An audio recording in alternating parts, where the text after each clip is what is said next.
tardes, pues vamos a dar inicio con nuestra segunda mesa, Ciudad, Memoria e Historia. Para moderar está con nosotros Yutzil Cadena, quien va a presentar a la mesa. Gracias, Cristina. Bueno, pues buenas tardes a todos, bienvenidos a esta mesa número 2, Ciudad, Memoria, Historia. Gracias por acompañarnos en esta segunda etapa y parte de este día. Vamos a tener con nosotros dos presentaciones. La primera, pérdida de la memoria, pérdida de la historia y pérdida de la ciudad, que nos va a presentar Salvador Urrieta y Verónica Salapa del Instituto Politécnico Nacional, y posteriormente la ponencia Rehacernos desde ruinas, memorias colectivas y sueños, por Víctor Delgadillo de la Universidad Autónoma de la Ciudad de México. Les comento, vamos a tener alrededor de 25 minutos para que cada uno presente, y posteriormente damos paso a preguntas o comentarios del público.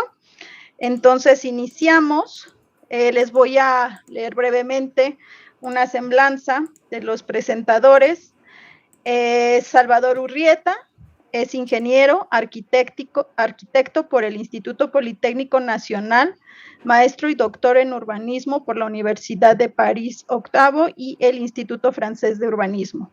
Es docente de la Escuela de Ingeniería y Arquitectura del Instituto Politécnico Nacional y miembro del Sistema Nacional de Investigadores de CONACYT. Por su parte, Verónica Salapa es ingeniera, arquitecta y maestra en arquitectura y urbanismo por el Instituto Politécnico Nacional. Ha participado en proyectos de investigación sobre espacio público y patrimonio urbano vinculados al taller de espacio público y proyecto urbano, y actualmente colabora en una red académica con la Universidad de Edimburgo y Heriot-Watt de Reino Unido. Pues sin más, les cedo la palabra para que inicien. Adelante.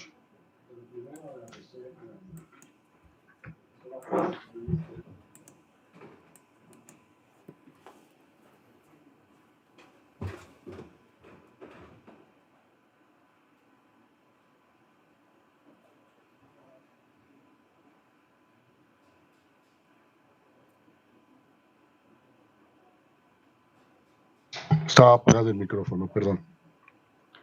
Bueno, reitero los agradecimientos. Bueno, vamos a hablarles, y quiero señalarlo, sobre la ciudad, pero la ciudad histórica, ¿no?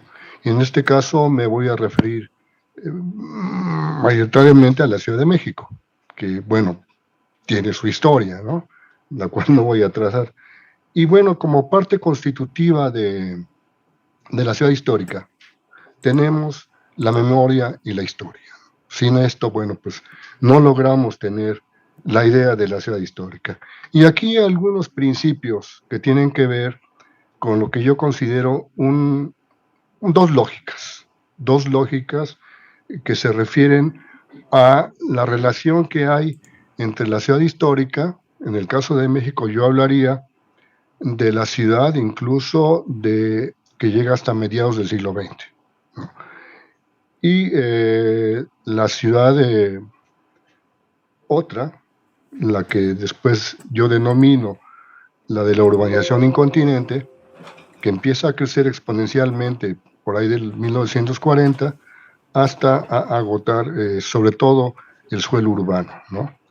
Bueno, entonces lo que vemos en la ciudad histórica es una ciudad, en términos de lo que es el patrimonio urbano, yo diría que es la ciudad que hereda a la ciudad, ¿no? Es una serie de herencias que se van desarrollando cronológicamente, y de estas existe la posibilidad de ver la ciudad como una totalidad, en términos de policentralidad, en términos de diversidad y de contextualidad, ¿no? De tal manera que esto apoya la idea de la conservación urbana. Y aquí de lo que se trata es de hacer una integración de la ciudad contemporánea a la ciudad histórica, ¿no? Es decir, de qué manera, de una manera modulable, que la ciudad histórica vaya siendo la guía de la ciudad que viene. Una ciudad que se pretende sea orgánica, me refiero por la vivencia de sus habitantes y de talla humana. Del otro lado, tenemos esta ciudad incontinente, consumista, homogénea, monosémica, donde justamente está sujeta la ciudad histórica a la ciudad contemporánea. Y en esta sujeción, lo que está pasando es justamente una pérdida, por un lado, de lo que ya fue el patrimonio natural, ¿no? Si vemos alguna imagen, por ejemplo, Tenochtitlan, pues no existe, evidentemente, y aquel cuadro maravilloso que debió de haber sido el implantamiento de esta ciudad, pues ya no existe, ¿no? Y como tal. Entonces, tenemos una ciudad que se perdió como cuadro natural, y ahora tenemos como parte rescatable la parte del patrimonio cultural. Es decir, el patrimonio urbano yo también lo entendería también como la herencia de los bienes culturales, ¿no? En inglés, en italiano se dice de esta manera, y bueno, pero esto es quizás una idea más bien que viene de la vertiente francesa que hemos heredado en México, ¿no?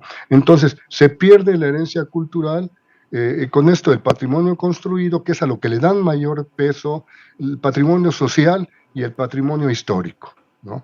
Es decir, y aquí justamente es en lo que caemos casi como en una trampa, porque lo que estamos tratando de valorar nada más es lo construido. Pero ¿qué pasa con la historia? Es decir, con todas esas narrativas que la sociedad produce todos los días, ¿no? Y que van siendo la herencia generación tras generación. Es decir, no podemos contar nuestra vida si no es a través de la historia de nuestros antepasados, ¿no? Y bueno, ya no se diga de los paisajes, todo esto ya se perdió. Entonces estamos en ese dilema casi ya decidido, sobre todo por la administración pública, en términos de qué es lo que viene como ciudad. Yo quisiera ser más optimista, ¿no? Entonces tenemos esta idea que vamos a plantear con algunos temas que tienen que ver justamente que ver con esta historia de la ciudad del continente, pero la ciudad histórica tiene que ver también con el soporte por ejemplo, de la competencia de edificar. ¿Por qué? Porque la arquitectura se ha banalizado, ¿no? Esto dicho por gentes como Boigas, que es alguien que le tomó prestado la idea de la urbanización incontinente. Pero también la ciudad histórica se presenta como una posibilidad, como una oportunidad para la planificación de la ciudad, cosa que no le hacen mucho caso. Incluso hay un libro que en uno de sus capítulos tiene Brent Patterson, dice el principio de la esperanza como un reto filosófico para la teoría urbana contemporánea, ¿no? Entonces ahí hay algo que explotar, ¿no? Y bueno, la idea de preservar la ciudad histórica tiene en principio que ver con lo que llamaban aquí la negación de la negación, ¿no? Es decir, cómo se han ido sucediendo las transformaciones de la ciudad histórica a partir de las modernidades, ¿no? Hay cosas muy puntuales. La primera modernidad viene con el cambio de régimen administrativo en Europa. Los Borbones sustituyen a los Habsburgo. Esto tiene efectos en la ciudad colonial, bueno, virreinal, y con esto hay cambios en la ciudad, muy vigentes. Ahora les presentaré alguna imagen, ¿no? Y entonces con esto se inicia el cambio de la ciudad, lo que dice Marcel Lenaf, la ciudad monumento. Después vamos a pasar a la ciudad máquina y ahora estamos viviendo la ciudad de redes, ¿no? Entonces tenemos esto que fue el primer cambio urbano importante en la Ciudad de México. Vemos ahí el Paseo de Bucareli, que ya tenía otra tendencia a trabajar los servicios y el equipamiento de una manera incipiente, ¿no? Pero bueno, es como se transformó. La segunda tiene que ver con la enajenación de los bienes de la iglesia a mediados del siglo XIX, ¿no? Eso es otra modernidad, donde la ciudad empieza a devenir laica, todo el paisaje religioso de la ciudad virreinal pues se va a perder, pero no solo eso, los modos de vida también van a cambiar.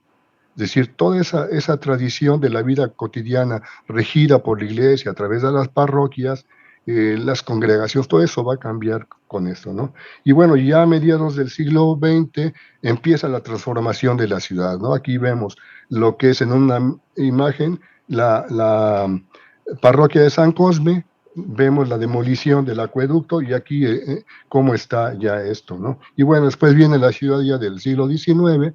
Esta es una toma sobre la colonia San Rafael, todavía era una ciudad chaparra, ¿no? Es decir, el suelo urbano todavía no estaba agotado. Es decir, y esta feroz urbanización incontinente todavía no se apreciaba, ¿no? Pero bueno, después vamos a tener esto, ¿no? Es decir, una ciudad que al parecer no tiene límites, aunque sí tienen intrínsecamente muchos límites, ¿no? Entonces esa es la ciudad que de alguna manera yo decía, y bueno, lo afirma Augustin Berke, la modernidad, dice, creó poco a poco un abismo entre la cultura y la naturaleza, ¿no?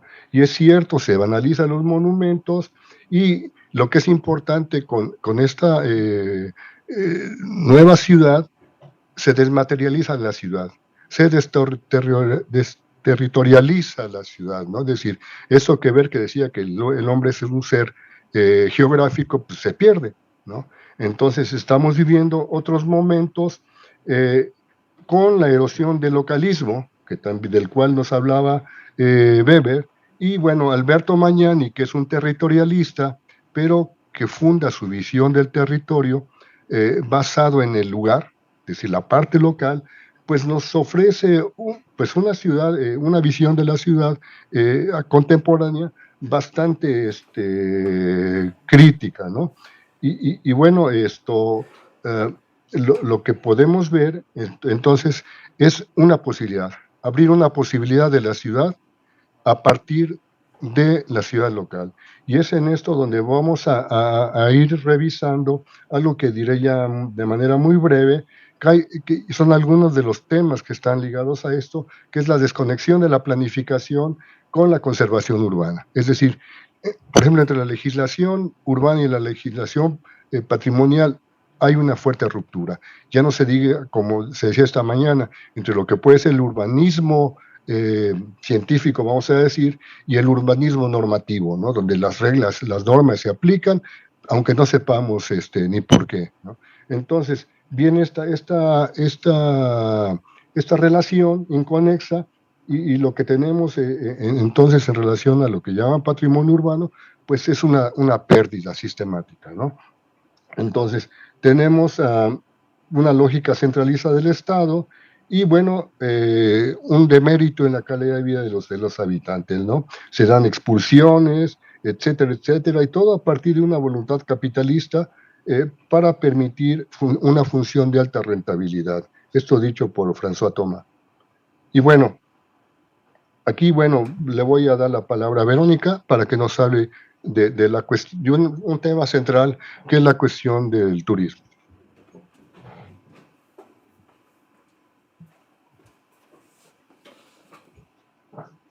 Sí, bueno, hola, me sumo al agradecimiento brevemente y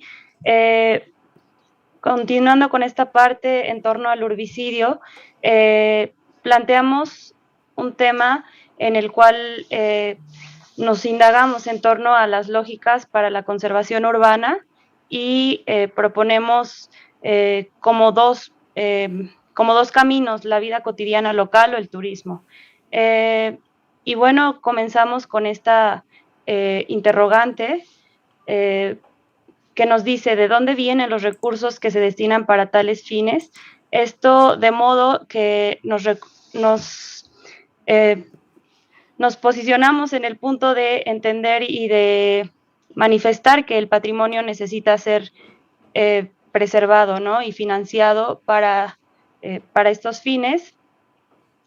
Y en este sentido, hacemos mención a la creación de algunos instrumentos, herramientas y lineamientos que tutelan al patrimonio y en este sentido nos parece pertinente señalar las normas de Quito de 1967, en donde se reconoce el beneficio social y económico del patrimonio, que se enfoca hacia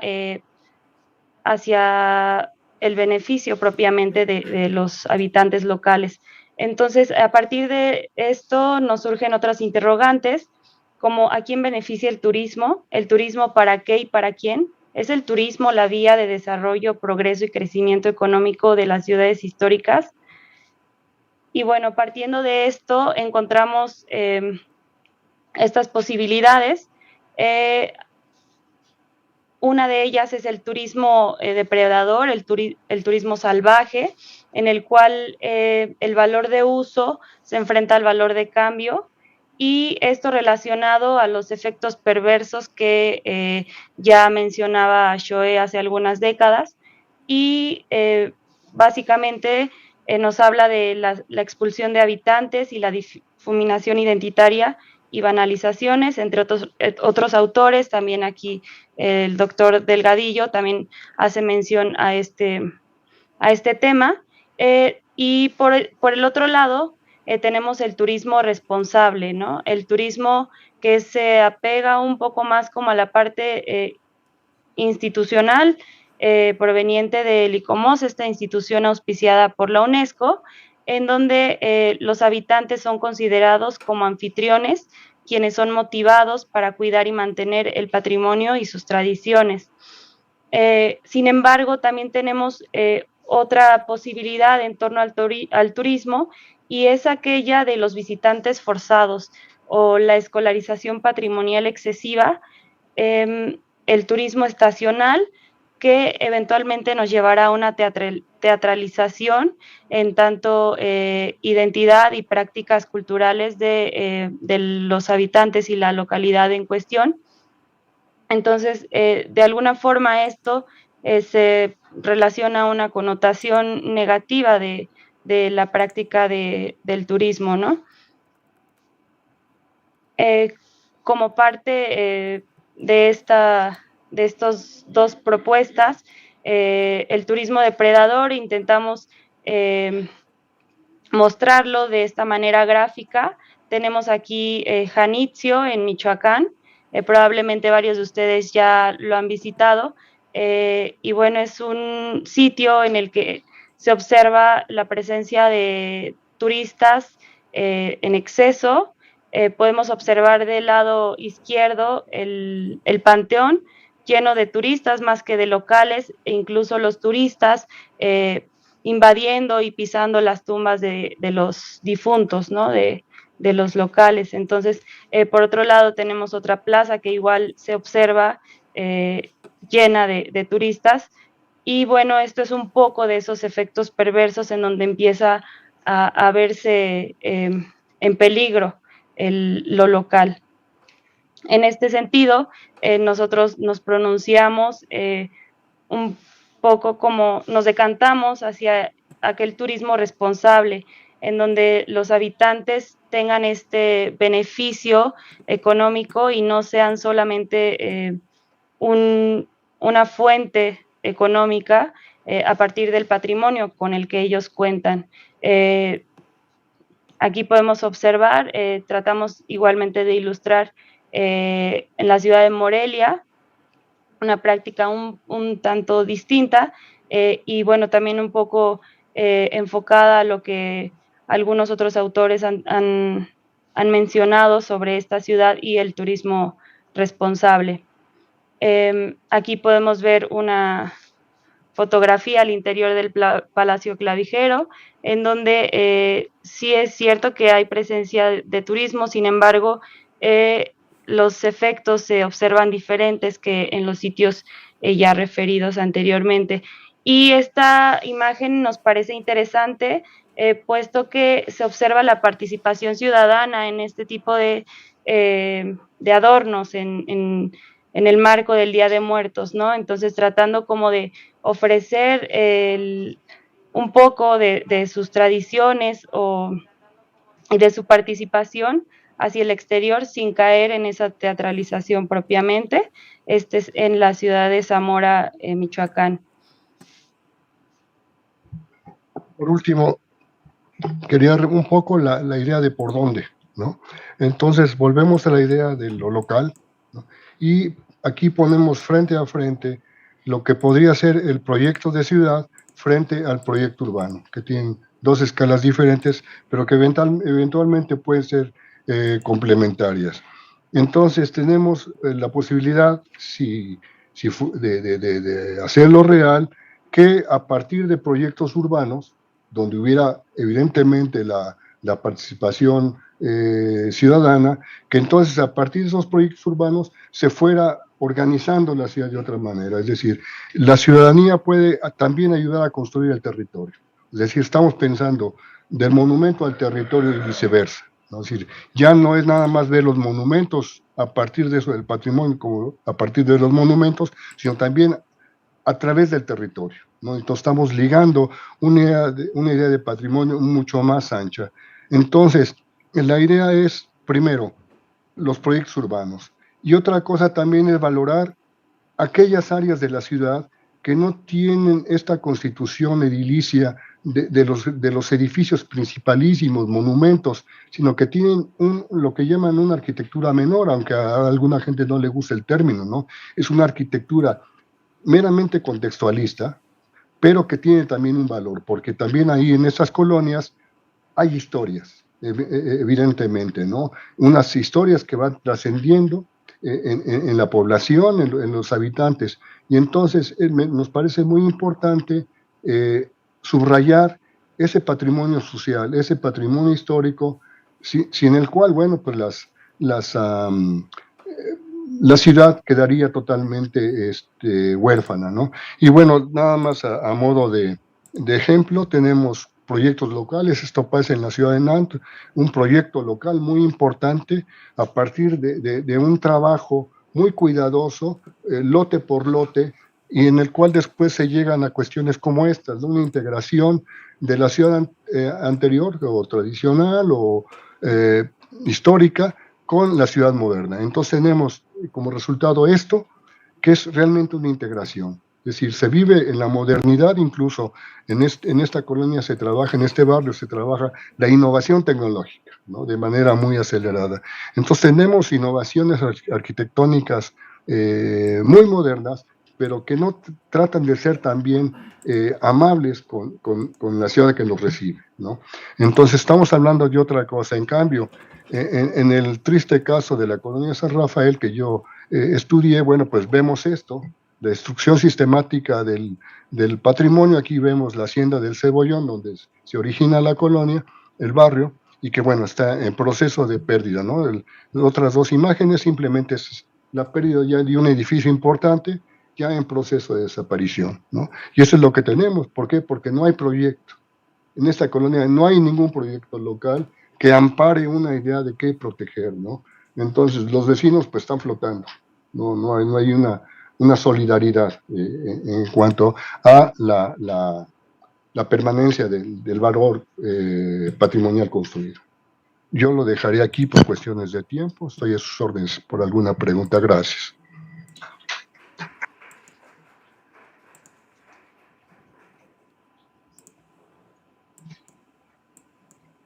Muchas gracias a Salvador Urrieta y Verónica Salapa. Continuamos con la segunda presentación y entonces le damos la palabra a Víctor Delgadillo.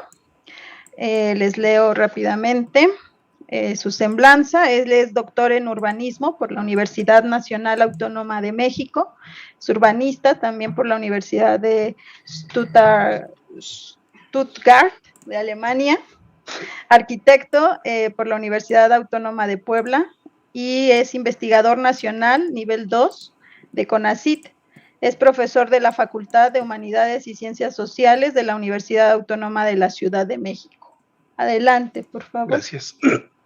Buenas tardes a todas y a todos. Muchas gracias por venir en diciembre en la UNAM. Gracias a Patricia Ramírez Curi por la organización del evento, por la invitación. Por supuesto que también gracias a Fernando Carrión, a Paulina Cepeda por invitarme hablar de este tema sobre el que ya ahora les cuento, he escrito, he indagado. Fernando Carrión y Paulina me plantean el desafío de escribir un epílogo de este libro, y además me piden el desafío de terminarlo de forma no fatalista, o sea, de forma optimista. Bueno, todo un desafío, no sé si lo cumplí. Yo, no, como he escrito sobre el tema, no pude dejar en mi capítulo de cierre, o uno de los capítulos de cierre, de dividirlo en 3 partes, de hacer un repaso de las tendencias recientes del urbicidio, hablar de aprender de la historia, aprender de las utopías, aprender de las visiones futuristas, aprender de las ciudades ideales, pero también aprender de las reconstrucciones, aprender de las ruinas. Y bueno, como cierre, pues hablo de futuros posibles. Tal vez soy el menos indicado para hablar de futuros posibles, pero bueno, tomé este desafío. Digamos que en el fondo, el gran desafío era escribir, argumentar cómo se imagina el futuro la gente que ha vivido una catástrofe, una calamidad. Tal vez el mayor desafío es escribir sobre la terquedad de la gente, la necedad de la gente de reconstruir otra vez su vida, su vivienda, su barrio, su ciudad en el sitio que la perdió. Bueno, en otras palabras, también hablamos de la capacidad de resistencia, o ahora dicen de la capacidad de resiliencia, ¿no? Yo les decía como antecedentes, pues el año pasado, en enero, por ahí de 2019, por fin escribí un ensayo de lo que yo llamé urbanicidio. Ahora a la mañana aprendí, digamos, la diferencia, que yo no me percataba de la diferencia entre urbicidio y urbanicidio. Y yo y otros colegas hablamos de urbanicidio indistintamente que de urbicidio, ¿no? Digamos, ahora creo que he aprendido a diferenciarlo, pero en la literatura hay colegas que hablan de urbanicidio, ¿no? Cuando yo me puse a escribir sobre esto, pues entendía que el urbicidio era la traducción directa del urbicide, pero bueno, no es así, no es solo así. Además, debo decir que como antecedente, hace muchos años, hace unos 20 años, cuando hacía mi doctorado, fui a Buenos Aires, fui a entrevistar a Daniel Shavelson, un arquitecto arqueólogo que vivió parte de su exilio en Quito, y ahí se volvió arqueólogo, después vino a México y terminó de ser arqueólogo. Daniel Shavelson es una persona súper interesante. Cuando yo lo entrevistaba, él me decía: Víctor, si a ti lo que te interesa es la preservación de la herencia edilicia, porque las feministas me dicen que ya no hable en términos patriarcales de patrimonio, sino mejor que hable de la herencia cultural edilicia, me decía Shavelson, si te interesa preservar la herencia cultural edilicia, si te interesa preservar la ciudad, nuestra más preciada herencia urbana, pues habría que entender las causas que están conduciendo a su muerte. Y solamente así, si tal vez estudiamos las causas de la destrucción, estaremos mejor posicionados para defender la herencia cultural edificada, para defender la ciudad, ¿no? Bueno, acá partimos de la idea de que en efecto, ¿no?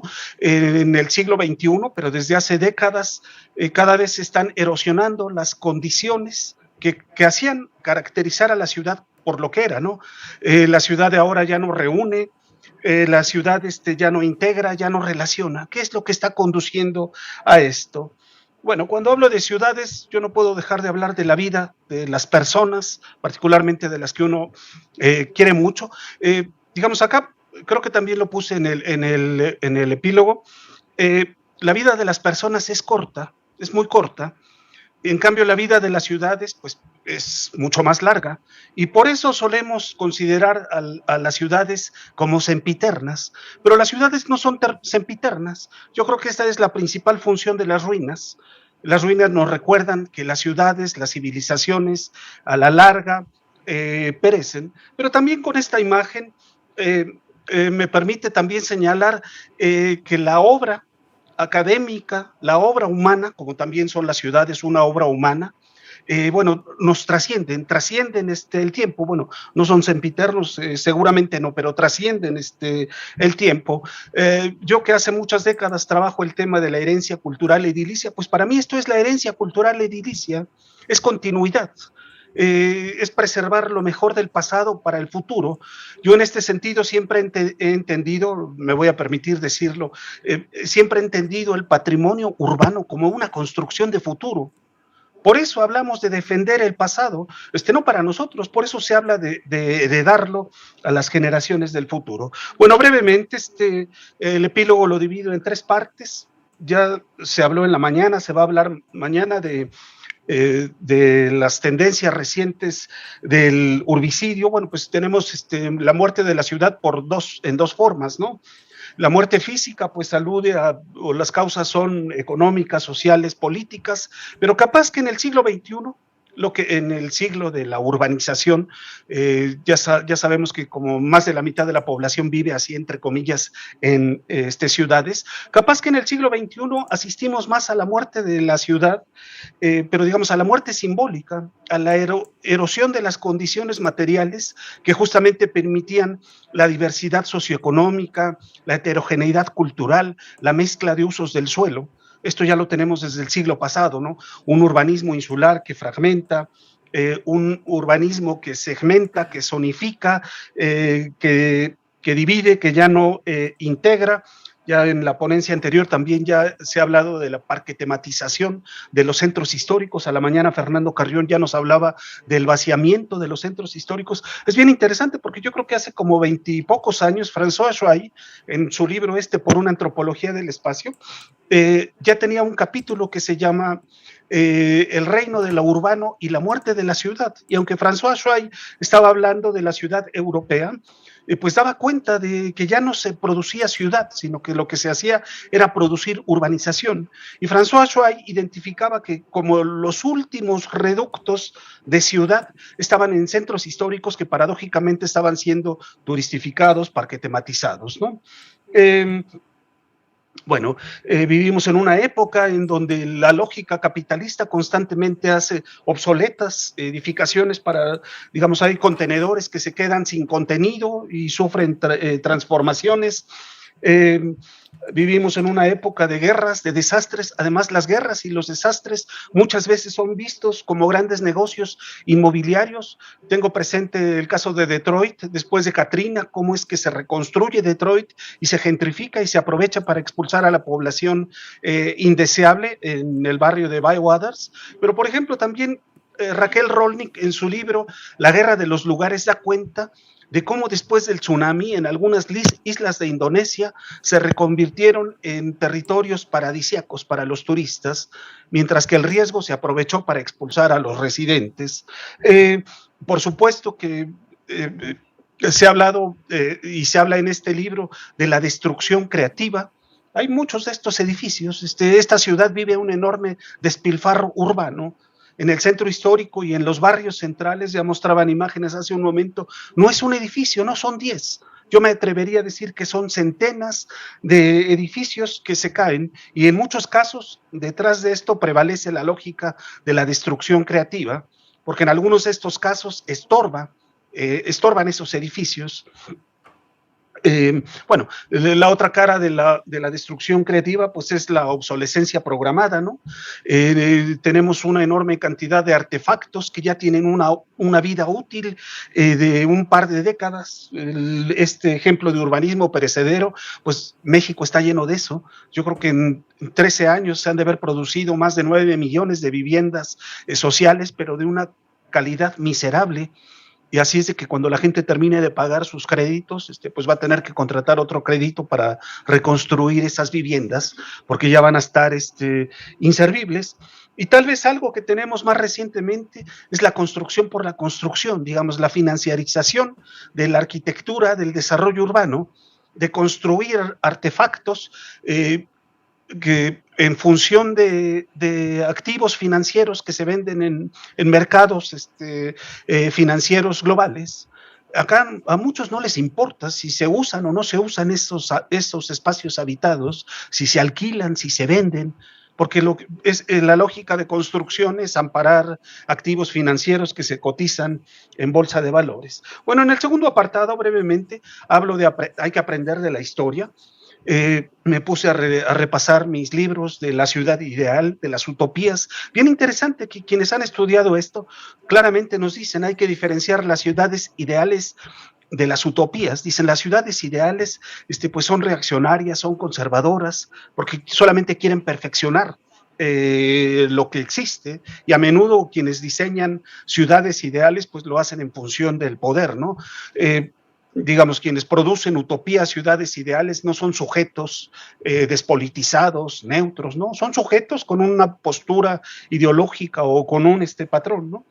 Y bueno, también repaso las utopías que, según estos colegas, pues las utopías en cambio son revolucionarias, son progresistas, porque justamente la definición de la utopía es llegar a alcanzar algo que no existe, algo que no tenemos, algo radicalmente diferente. En el epílogo brevemente, son pocas páginas, en el epílogo brevemente esbozo algunas utopías, por supuesto que aparecen algunas utopías latinoamericanas, aparece el Tata Vasco. También hay que aprender de las visiones futuristas y de la ciencia ficción. Hay una gran cantidad de literatura fascinante. Nada más que hay que decir también que muchas veces estas visiones futuristas responden a la lógica del arca de Noé. Es un arca de Noé selectiva, es un arca de Noé diseñada para ricos, ¿no? Para que escapen los ricos y algunas especies. Bien interesante en la literatura interpretar cómo muchas de estas visiones futuristas surgieron a partir de la preocupación de la sobrepoblación. Estoy leyendo ahora un librote gordo de desastres que claramente nos advierte, dice, bueno, si el mito de la sobrepoblación se hubiera quedado en visiones futuristas, en colonizar Marte, la Luna, en ciudades submarinas suspendidas en el aire, dice, hubiera sido bueno, solamente que el mito de la sobrepoblación condujo a la esterilización masiva de población en la India, de población en Chiapas, bueno, pero eso era, así entre comillas, científico. En la literatura que he leído, por ahí cito un texto de Ramírez, donde da cuenta de uno de estos personajes que decía que algo así como en el 2023 ya no nos iba a alcanzar ni el aire, porque había tanta sobrepoblación que ya no cabríamos y moriríamos de asfixia. Bien interesante que por ahí de los 80s ya dejaron el mito de la sobrepoblación, y ahora lo que está es la urbanización, el cambio climático. Acá yo hago una hipercrítica a mis colegas europeos, anglosajones, que siempre tienen miedo de la urbanización del tercer mundo. Uy, es que África, es que China se están formando colosales aglomeraciones y no se percatan del cambio climático. Para mí esta es una postura cómoda, que además evita la responsabilidad que tienen para el cambio climático las principales potencias del mundo. Bueno, yo creo que en aprender de la historia, pues también hay que aprender de las reconstrucciones, porque en la historia de la humanidad muchas ciudades perecieron, se inundaron, se incendiaron, y la gente terca insiste en reconstruir a donde están sus muertos, a donde estaban sus memorias. Ya sé que construir in situ no siempre es posible, depende del contexto económico, político, incluso la condición de riesgo. Acá traigo a colación, por ejemplo, 3 ejemplos. Ese libro italiano es maravilloso, es de las pocas literaturas que yo conozco en donde en un estudio comparativo me plantean cómo ha sido la reconstrucción, bueno, fundamentalmente en Europa, pero vienen casos de Chile, vienen casos de ciudades asiáticas, porque digamos hay países que sí tienen una gran literatura sobre la reconstrucción. Viví muchos años en Alemania y pues los alemanes sí que tienen literatura sobre sus ciudades, pero una literatura comparada es escasa, ¿no? Y después pongo 2 ejemplos de 2 casos diferentes. Por ejemplo, el sismo del 85, que fue estudiado por mis queridos amigos, colegas, bueno, René Coulomb, él era mi amigo, ¿no? Los otros no. Emilio Duboc, que en paz descanse también, Priscilla Connolly. Digamos, esa reconstrucción la ganó, en ese contexto político, la ganó la gente, no fue desplazada. Y en cambio, por ejemplo, en el otro libro es Angela Giglia, estudió la reubicación del centro histórico de Pozzuoli, que sufrió un terremoto, los reubicaron, y ella denuncia esta reubicación a una periferia homogénea, lejos de la ciudad, donde la gente vive esto prácticamente como una deportación, como un exilio, pero súper interesante el trabajo de Ángela. Ángela estuvo haciendo trabajo de campo como 10 años. Ella siempre nos dice que no basta con hacer una entrevista, sino que hay que ir una y otra vez al lugar. Y ella va dando cuenta de cómo, a pesar de que la población fue reubicada en condiciones hurañas, la gente domestica su espacio, se lo va apropiando y a la larga va produciendo este barrio. Yo creo que son experiencias riquísimas de las que hay que aprender de cualquier reconstrucción. Me diría un amigo, Néstor Heifetz, del movimiento de ocupantes e inquilinos en Buenos Aires, él siempre me diría, pues mira, Víctor, no hay peor proyecto que el que no se hace, porque de cualquier proyecto vamos a aprender algo, vamos a aprender técnica, vamos a aprender gestión, o incluso vamos a aprender lo que no se debe de volver a hacer, ¿no? En este apartado, pues yo también hago un guiño a las ruinas. A mí las ruinas me fascinan. Yo reconozco que las ruinas son sobre todo políticas. Acá pongo un bellísimo libro de Salvatore Settis, un viejo que a mí me encanta, debe tener más de 80 años, arqueólogo, y como curador del Louvre hizo esta bellísima exposición, Ciudades en Ruinas, en distintos momentos, y cómo se manejan las ruinas, cómo se apropian. En gran parte el destino de las ruinas tiene que ver con qué es lo que las causó, ¿no? Si la causó una explosión nuclear, si la causó una erupción, si la causó una revolución, pues entonces las ruinas son diferentes. No me voy a extender, pero por ejemplo este es un caso que a mí me fascina, Belchite, una ciudad destruida tanto por los republicanos como por Franco, y esta ciudad que Franco dejó como monumento a la barbarie roja. Bueno, no me voy a extender, pero por ejemplo acá Belchite son ruinas que se siguen disputando. Hay además adentro de estas ruinas graffiti. Ya sé que hace unos 20 años que fui la primera vez a Belchite, uno podía entrar a la ciudad por distintos lugares. Ahora es imposible, ahora ya están turistificadas, la única forma es pagar 12 euros en la oficina de turismo, pero en Belchite es posible encontrar la disputa de los franquistas acusando a los republicanos y al ejército internacional, a las brigadas internacionales como depredadoras de la ciudad, pero también hay una contramemoria que dice, no, esto es un monumento, esto al final de cuentas lo bombardeó Franco. Bueno, y cómo no aprender de las ruinas modernas. En 2013 viví en España y en parte pude visitar lo que otros colegas se dedicaron a estudiar sistemáticamente, la producción de las nuevas ruinas. En España había en 2013 3,5 millones de viviendas vacías, viviendas terminadas, porque hubo un montón de artefactos que no les dio tiempo de concluir cuando se pinchó la burbuja inmobiliaria. Bueno, pero ni me tengo que ir tan lejos. En México, el censo del 2010 me dice que tenemos 6 millones de viviendas vacías, y en la literatura y en YouTube me encuentro, por ejemplo, el Chernobyl mexicano. El Chernobyl mexicano, no sé si está en Guadalajara o está en Puebla, que son vivienda social que al final de cuentas nunca se habitó. Tenemos bastante de esta producción, de esta enorme producción del despilfarro urbano. Bueno, yo sé que con la pandemia decían que ya se iba a acabar el mundo, y otros decían, bueno, sí, si se va a acabar el mundo, pues incluso otro fin del mundo es posible. La imagen esta la tomé antier, así es como se acaba el mundo. No he ido a ver esa exposición para ver cómo es que se va a acabar el mundo según esos milenaristas, pero en cambio yo leí a otro que parece milenarista, Guterres. Yo no entiendo cómo un presidente de Naciones Unidas se atreve a decir que la humanidad es un arma de destrucción masiva para el planeta. Acá otra vez me aparece la típica concepción anglosajona que carga sobre la humanidad la culpa del cambio climático. Si nos podemos saber, ¿qué culpa tiene la gente que vive en la calle en Calcuta, que no tiene energía eléctrica, que no consume gas? ¿Qué tienen la culpa ellos del cambio climático? Se me hace de verdad algo no solamente deshonesto, desproporcionado, es un montón de cosas. Bueno, futuros posibles, ¿no? Bueno, vivimos en el futuro se disputa cada día, y lo que tenemos, yo a veces caracterizo a la Ciudad de México como una olla express, territorios en turbulencias, en muchos lugares hay protestas, pero también esto ocurre en otros países, ¿no?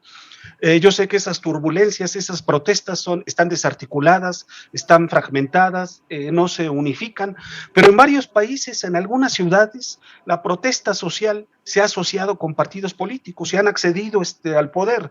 Bueno, Fernando Carrión hizo la década pasada un libro, El giro a la izquierda, de cuando surgió más o menos el socialismo del siglo XXI en Sudamérica. Los españoles han tenido el surgimiento de Juntas Podemos y han gobernado algunas ciudades importantes, Zaragoza, Barcelona la mantienen, Madrid, y también recientemente pues tenemos otros gobiernos que por lo menos en el discurso dicen que no son neoliberales. Bueno, por lo menos eso lo dicen, ¿no? Yo lo que alcanzo a leer en la literatura que leo es que las políticas son ambivalentes. Alguna vez a Fernando le decía, bueno, sí, el giro a la izquierda, ¿no? Por lo menos en México el giro a la izquierda, pues hay muchas izquierdas, unas van para allá, otras más bien van para la derecha. Yo lo que decía es que más bien los gobiernos tienen como dos manos, con la izquierda reparten subsidios, hacen algunas concesiones, pero con esta se hacen los grandes negocios inmobiliarios. Bueno, en el fondo alguna vez lo comentaba con Raquel Ronick, o sea, y coincidíamos en que ni Lula, ni Dilma Rousseff, ni López Obrador son socialistas, digamos, son como capitalistas keynesianos, ¿no? El Estado tiene que intervenir porque el mercado no es perfecto. Bueno, y digamos, las grandes preguntas que yo tengo para los gobiernos no neoliberales o que se autonombran de izquierda es qué tanto pueden hacer. En un momento en que las decisiones están globalizadas, los mercados interconectados, realmente cuál es la capacidad que tienen los gobiernos locales o incluso los gobiernos nacionales de ir a contracorriente, ¿no? De gobernar para las mayorías. Bueno, en estos debates es donde se inscribe el tema de la ciudad justa. ¿Es posible la justicia urbana, la justicia social en el mundo capitalista? Bueno, para ir cerrando, pues yo creo que sí hay una coincidencia en que es fundamental recuperar el papel del Estado, recuperarlo en el ordenamiento territorial. Es fundamental recuperar la ciudad pública, la ciudad como la entendemos, la ciudad como la aprendimos con Fernando Carrión, con Horacio Capel, de que la ciudad es comunidad ciudadana, comunidad política, urbs civitas, ¿no? Bueno, yo creo que los académicos, desde la trinchera que elegimos, pues, o sea, yo no evangelizo, o sea, yo no les digo nunca a mis estudiantes, así es como deben ser las cosas, porque más bien tendría que estar en alguna iglesia o en algún partido político, ¿no? Pero yo creo que desde la academia, pues nuestro compromiso es producir conocimiento científico y que nos estudie y difundir las investigaciones que hacemos, difundir las movilizaciones, develar la forma en que nosotros entendemos que funcionan las cosas. Por supuesto que ya en mi carta a Santa Claus pues siempre me sumo a políticas públicas para la gente, no para el mercado. Hay que hacer una moratoria a los grandes proyectos, hay que impedir los desalojos, garantizar vivienda digna. Yo creo que un gobierno tiene la obligación de defender el uso habitacional de su ciudad. Yo no entiendo cómo la Sheinbaum firma convenios con Airbnb cuando tendría que estar del otro lado, ¿no? Defendiendo el uso habitacional, no el uso comercial del alojamiento temporal.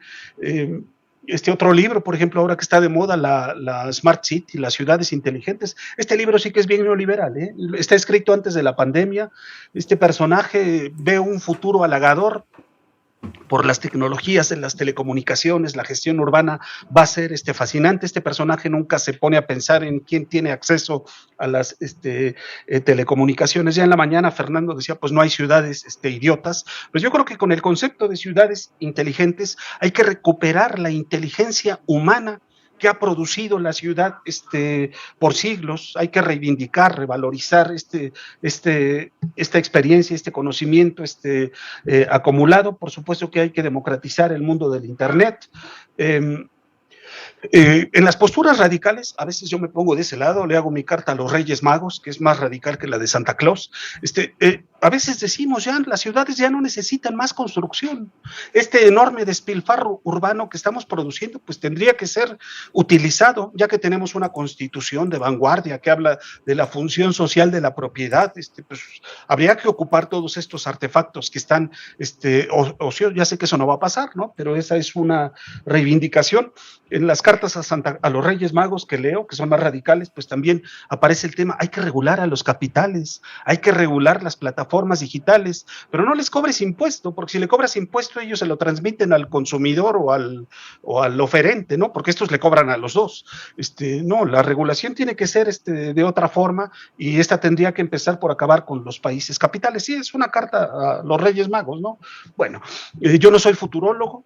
Cuando me preguntan de futuro, pues yo no soy futurólogo, pero también le aprendí a Fernando. Hace un par de años, poco antes de Hábitat 2, de Hábitat 3, invitamos a Fernando porque coordinaba un número de andamios que justamente se llamaba Ciudades del Futuro.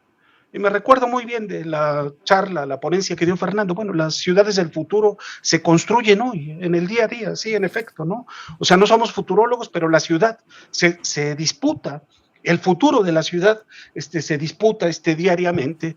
Acá yo creo que arquitectos, urbanistas, sociólogos, pues tendríamos que tener imaginación. Algunos piensan que la imaginación es una pérdida de tiempo, es alejarse de la realidad, pero yo creo que la imaginación es una facultad humana, transformadora de la realidad. Entonces, bueno, esto también lo tomo como desafío para mí, y por supuesto, si el urbanismo en el siglo XIX surgió para confrontar problemas de higiene, pues yo creo que en el urbanismo post pandemia debiéramos de reinventar nuestra profesión, tanto el urbanismo como la planificación urbana. Bueno, al final creo que lo pongo en el epílogo. Yo creo que la principal aportación de alrededor de 50 capítulos que tiene el libro que coordinan Fernando y Paulina es esa, que nos están señalando cuáles son las causas que están conduciendo a la muerte, a la erosión de la ciudad.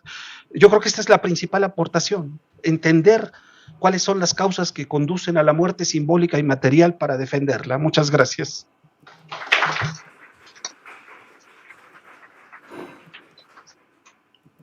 Gracias a Víctor Delgadillo.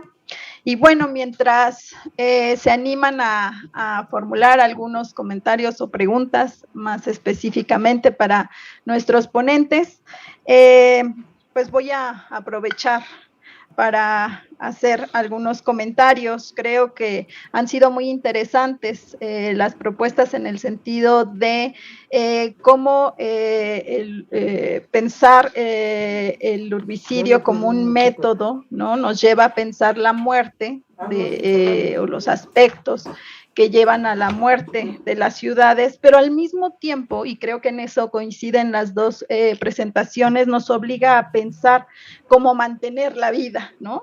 La vida de las ciudades y la vida de quienes producen la ciudad, ¿no? Que son sus habitantes, y con ello, pues, hacer un esfuerzo justamente de pensar en las posibilidades, ¿no? Pensar en las alternativas o pensar en esos futuros posibles, ¿no? Y esa palabra creo que utopía que nos comentaba Víctor Delgadillo, pues hace resonancia, ¿no? En varios sentidos.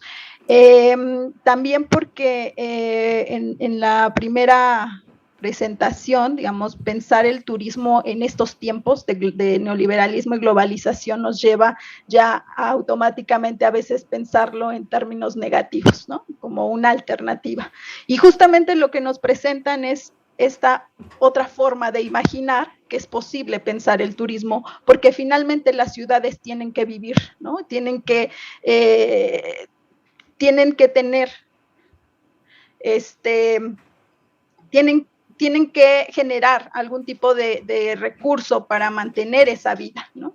Entonces, bueno, pues esta idea de pensar el turismo de manera responsable como una alternativa, pensar como un mecanismo, una estrategia para poder conservar, ¿no? Estas herencias, no solo, digamos, estas herencias edificadas, sino también estas, y eso me gustó mucho, como las herencias que se producen todos los días, ¿no? Y que se transmiten todos los días a partir de las personas, que es ese motor, ¿no? Que va a dar esa posibilidad. Pensar en esta noción más de herencia cultural, ¿no? También me parece una posibilidad, ¿no? Interesante. Y cómo podemos, ¿no? Llevar todas estas reflexiones a pensar justo a través de la muerte, la vida de la ciudad. Creo que parte de las contribuciones y de las propuestas que nos dan el día de hoy, a partir de pensar las ruinas, pensar la pérdida de la historia o de la memoria, ¿no? Como una base fundamental para poder entender esa dimensión, ¿no? Material y simbólica de la ciudad, ¿no? Creo que esa parte a veces es muy difícil, ¿no? De concebir como una alternativa al momento de pensar justo en la vida de las ciudades, pero es un motor, ¿no? que nos lleva a explotar esa facultad humana, ¿no? Que es la de imaginar. Y bueno, pues yo agradezco todas las reflexiones que nos proponen el día de hoy y podemos dar, no sé, paso a algunas preguntas que puedan tener. Por ahí está Mayra. Con el micrófono, nada más si nos levantan su mano.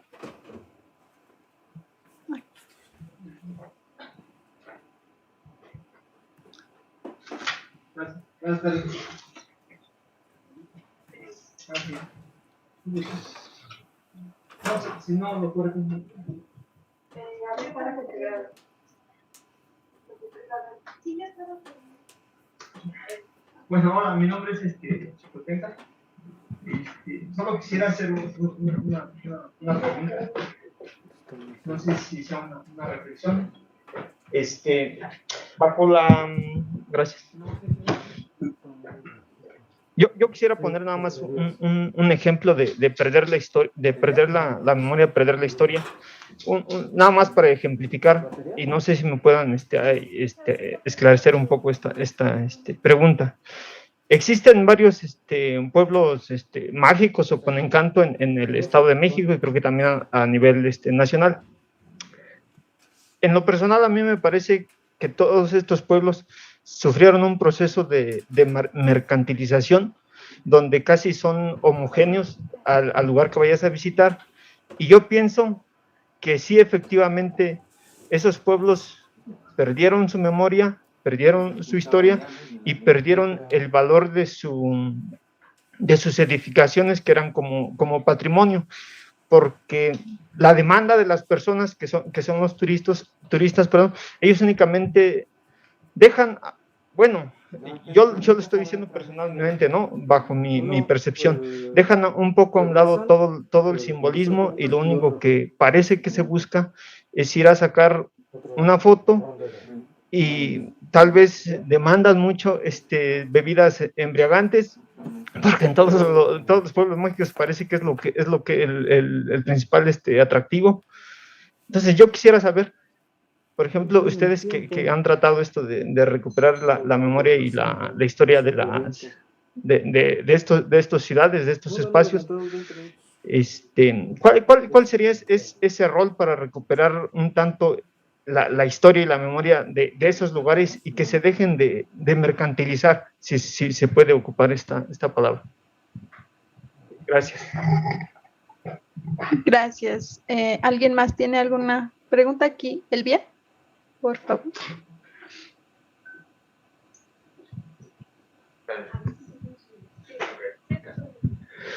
Bueno, mi pregunta es, o sea, ¿la ciudad es como la única forma de organización o como es la única forma que hemos experimentado? O sea, es decir, o sea, vemos que al parecer las ciudades, o sea, en la forma en la que se han insertado, ¿no? Como justo tal vez a través del capitalismo, pues han generado como ese mecanismo de exclusión, ¿no? pues, de esta expulsión forzada, pero, o sea, no es como preguntarnos si en realidad como esa idea como de ciudad siempre tiene que, o sea, tenemos que aspirar a una ciudad realmente o tenemos que encontrar otra forma incluso de organización, ¿no? Porque creo que incluso es como una metáfora, ¿no? La propia ciudad del sistema, ¿no? O sea, se vuelve tan intensiva y tan extensiva que al tratar de ser tan homogénea y tratar de regularlo de una manera, o sea, como de manera totalizadora, pues impide justo, pues escuchar las demandas de poblaciones pues con características específicas, ¿no? Es decir, pues entender cuáles son las necesidades de cada lugar, ¿no? De cada alcaldía geográficamente, ¿no? Entonces, la ciudad, pues dejo esta pregunta, ¿no? ¿La ciudad es la única forma de organización o cuál podrá ser una alternativa, ¿no?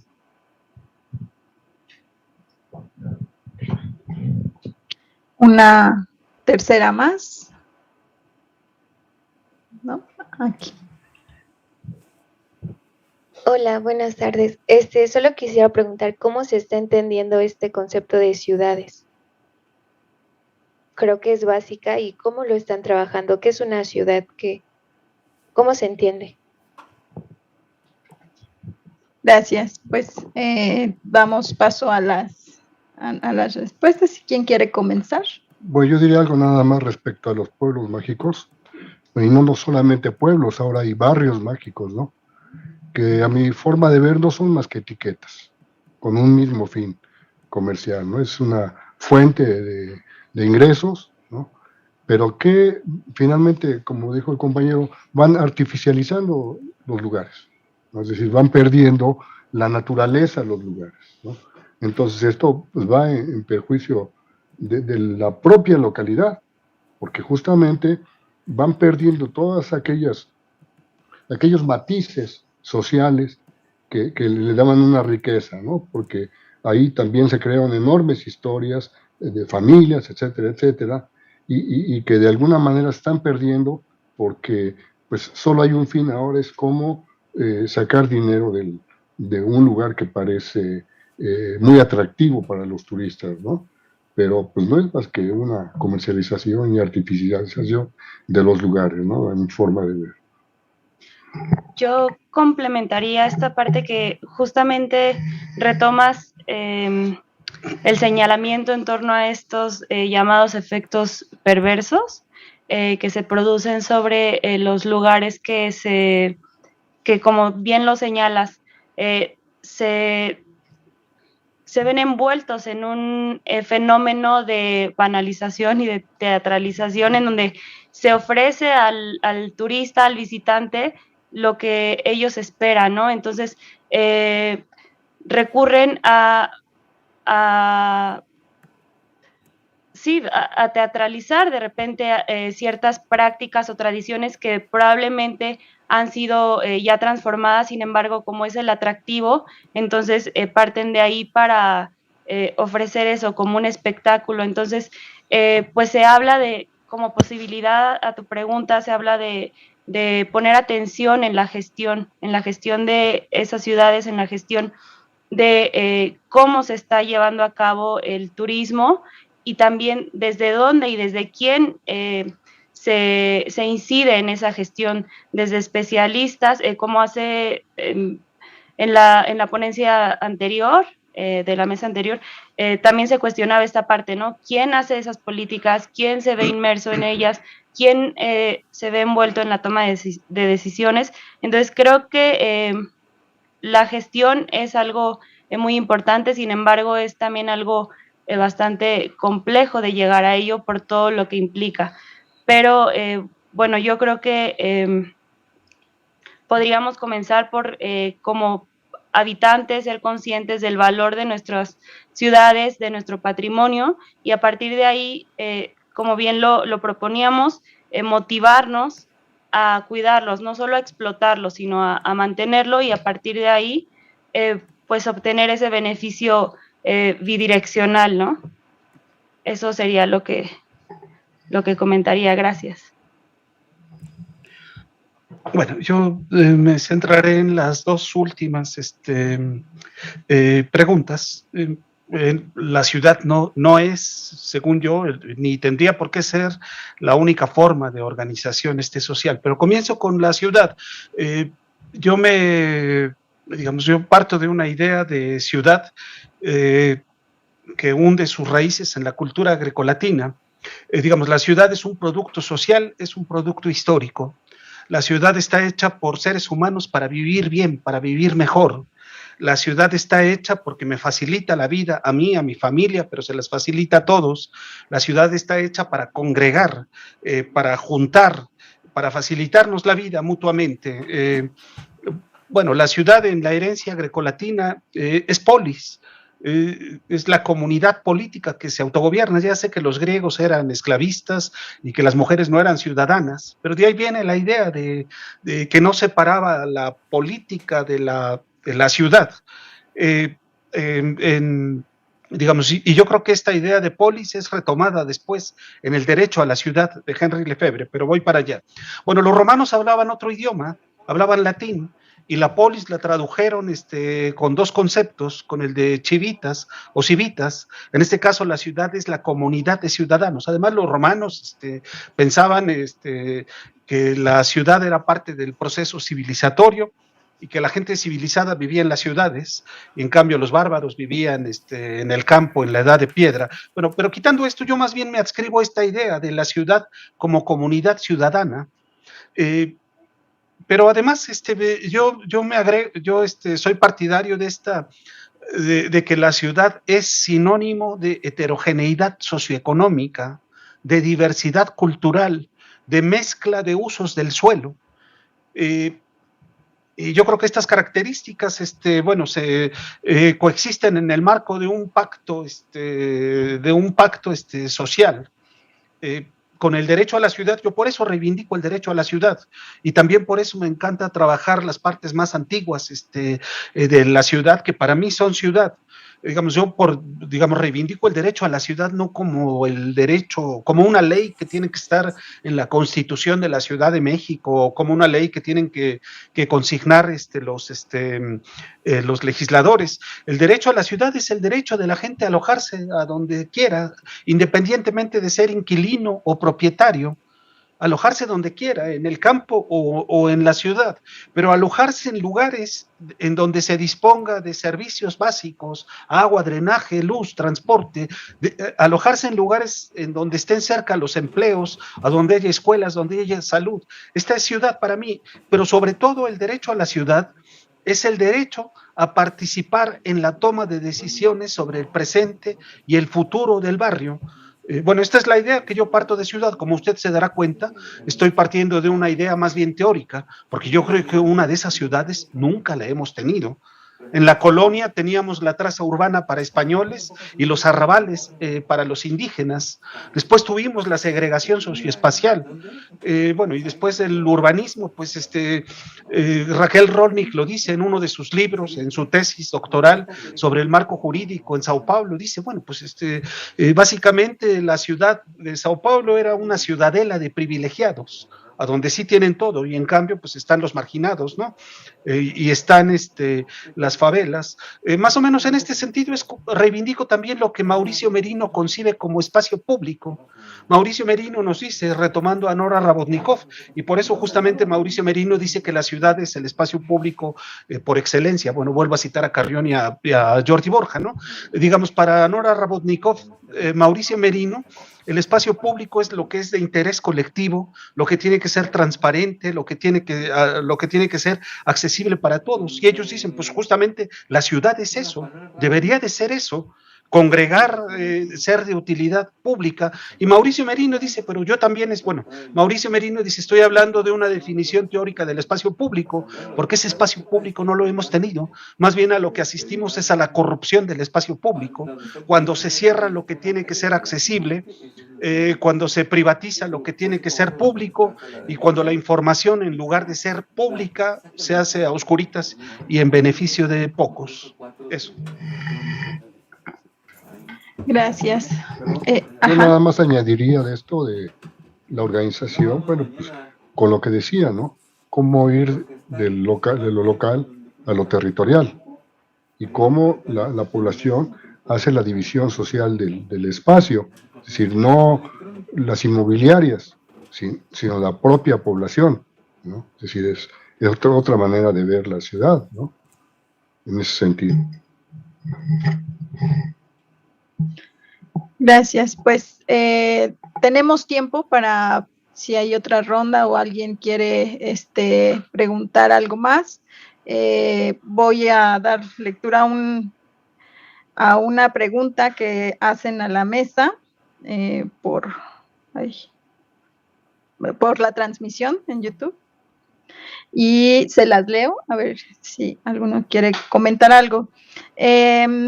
Nos escriben, ¿qué está pasando acerca del proceso de reconstruir ciudadanía en esta posmodernidad? El bien común, lo colectivo, por encima de lo individual. No sé si alguien quiera comentar algo al respecto. Bueno, pues sí es deseable la reconstrucción de la ciudadanía, ¿no? Y además yo remarcaría la idea de ¿desde dónde? Pues desde el espacio público. Me parece que ahí es donde se da la oportunidad de que la ciudadanía se pronuncie y actúe, ¿no? Es decir, las utopías pueden venir también del espacio público, porque, por ejemplo, en el caso del centro histórico, pues es un espacio donde el alto porcentaje de los propietarios son privados. Entonces, ¿qué oportunidades tendría la administración? Solamente el espacio público, del cual por el momento se benefician también los privados, ¿no? Pero bueno, ahí tendría además que tomarse en cuenta muchas cosas, ¿no? En cuanto al espacio público.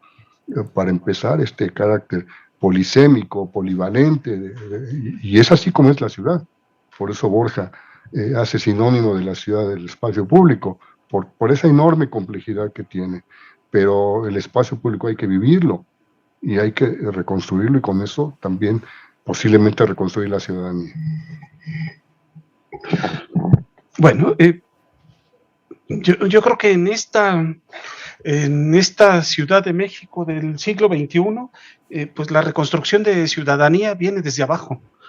Viene desde abajo y viene desde, en mi opinión, viene de la resistencia y viene de movilizaciones defensivas, no proactivas, digamos, no tanto propositivas, sino más bien de defender el barrio, de defenderse de defenderse de lo que consideran que amenaza la vida del barrio. Digamos, la reconstrucción de la ciudadanía, la promoción de la ciudadanía no viene ni de arriba ni de la izquierda, ni tampoco de la derecha, ¿no? Pero uno pensaría que un gobierno de izquierda pues estaría interesado, ¿no? Infelizmente, yo creo que la participación ciudadana es la enorme deuda que tiene un cuarto de siglo de gobiernos que se autonombran de izquierda en esta ciudad. No les interesa la participación ciudadana. Tenemos una ley de participación ciudadana, wow, que habla del referéndum, que habla del plebiscito, de la iniciativa ciudadana. En uno de los cursos, con mis estudiantes, analizamos, ya les dije, yo no soy evangelizador. En lugar de que yo les diga mi lectura de la ley de participación ciudadana, yo tengo una metodología que me lleva 4 o 5 sesiones, pero analizamos juntos la ley de participación ciudadana, la más reciente y las antiguas, y nos percatamos de, bueno, a veces yo llevo al curso 2 plantas de plástico, una se llama referéndum y una se llama plebiscito, porque es para lo único que sirven, para adornar el discurso. Nosotros analizamos en qué consiste ese instrumento de participación ciudadana, quién tiene el sartén por el mango, si es vinculatorio o no, y les puedo decir que prácticamente no es vinculatorio, casi que la ley de participación ciudadana dice que no puede haber plebiscito, referéndum, iniciativa ciudadana en años de mundiales, en años de olimpiadas, en años, o sea, casi llegan a ese exceso, tiene tantos candados que de verdad que es un discurso. Hablamos del presupuesto participativo, pues son creo que 3 pesos, ¿no? El 3%, o sea, acá me alcanza para 3 presupuestos participativos. El presupuesto participativo es una invención del Partido de los Trabajadores en Porto Alegre. Ahí sí que se decide sobre el 17% del presupuesto territorializado. Lo que yo tengo en Ciudad de México es una caricatura, que la ley de participación ciudadana me dice que es del 1 al 3%.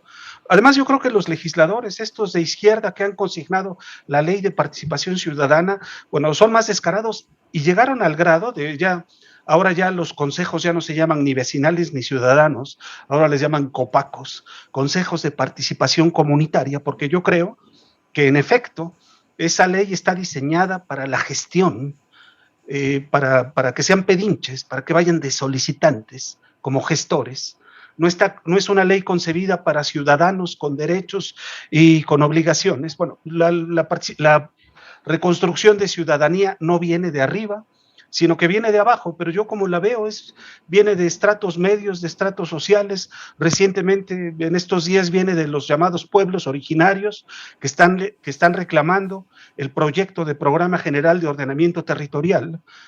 La lectura de ellos es que designar el 20% del territorio de la Ciudad de México o del DF a uso rural es una forma camuflada, por un lado para reconocer los asentamientos humanos irregulares, porque se yuxtaponen, y por otro para continuar urbanizando la ciudad. Y los otros movimientos pues son los que yo me encuentro en la Juárez, en la Roma, en la Condesa, que son muy diversos, pero yo los encuentro como movimientos defensivos, reactivos, no propositivos. Bueno, esa es mi lectura.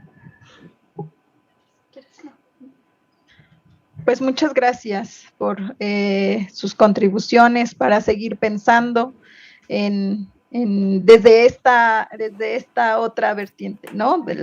Desde la muerte, pero seguir pensando la vida a través de la muerte, ¿no?